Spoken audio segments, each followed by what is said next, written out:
Hey, do you ever feel like you're living 10 years in the future? I do. One minute, I'm thinking about my aging mother. The next, I'm thinking about retirement. Then I'm wondering if I should change jobs, replace my car, remodel the bathroom, expand the garden, organize the art studio, finish the basement, build a library, plant fruit trees, prep for Armageddon, and somehow create a meaningful life before time runs out. Maybe you find yourself in a similar place in midlife. And if so, this video is for you. Because lately, I've realized that my problem isn't that I have too much to do. My problem is that I'm trying to live 10 years today. Welcome back to the channel. And if you're new here, I'm Lisa, and we talk about midlife health, freedom from diet culture, and living well in the second half of life. Today I want to talk about balancing multiple interests and responsibilities when you're in midlife. Because by this age, many of us are really juggling a lot. A career, marriage, adult children, aging parents, a home that needs maintenance, our health, our finances, and maybe a long list of dreams that never quite really went away. So my own personal reality is that I have more interests than I have time. And I want to steward our property well. I want more gardening space. I want to organize and use my art studio. I want to convert my son's old space into a library. I want to partially finish the basement and make our gym more functional. I want to continue to build this YouTube channel. I want to write. I want to host gatherings. I want to help my mother as she ages. I want to make wise career decisions. And if I'm honest, sometimes all of these possibilities just start screaming at me all at once. And for a while I kept telling myself that I'm just spinning my wheels, that nothing's getting done, and time's running out, and I would start to panic a little bit. But then I started paying attention. And in the past few days, I finished updating my resume. I planned my week out. I gathered information for a tax attorney.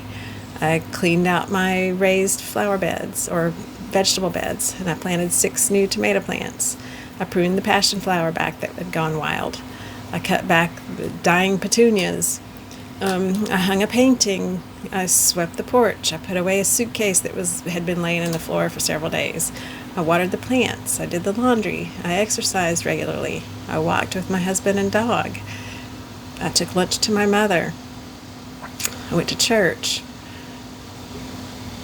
Suddenly when I laid it all out like that, I realized that I really wasn't stuck, that I had simply fallen into inertia.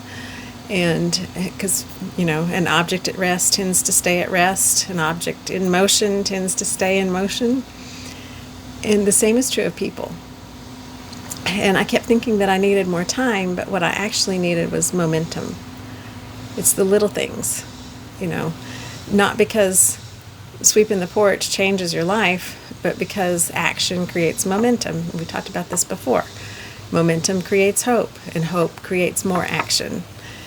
And what God has been teaching me yet again is the deeper lesson of trust.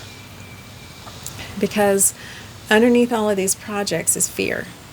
What if I run out of time? What if I never get to create art? What if I never build the library or remodel the 40-year-old bathroom? What if I make the wrong career decision? I've got a new opportunity that I wasn't even looking for, and I've got decisions to make now. What if I don't get everything done? And lately I sense the Lord just asking me, why are you trying to live 10 years in one day? Because today's assignment is usually a lot smaller. Plant the tomatoes, call your mom, finish the resume, take the walk, do the laundry, and trust me with the rest. I've always been somebody who sees potential. Potential in people, potential in gardens, potential in old rooms, potential in future business, potential in myself, you have potential. And in some ways, that's a gift. But sometimes seeing potential and stewarding the present are not the same thing. I don't need to build every possible future. I just need to faithfully tend what God has put in front of me today. And tomorrow will worry about itself. I think there's a scripture to that effect. But maybe that's enough. And not because the dreams are gone, but because I trust that the right dreams will unfold in the right season. The garden, my mother, my career, uncertainty, the library, the art studio, my faith. I don't really have any generic productivity advice for you. I'm just a midlife woman wrestling with abundance, responsibility, possibility, and trust. And that could be you too.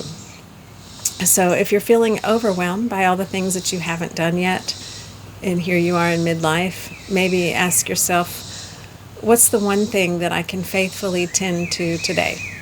And then do that. And trust God with tomorrow. Thanks for watching. And if you like this kind of content, please like and subscribe.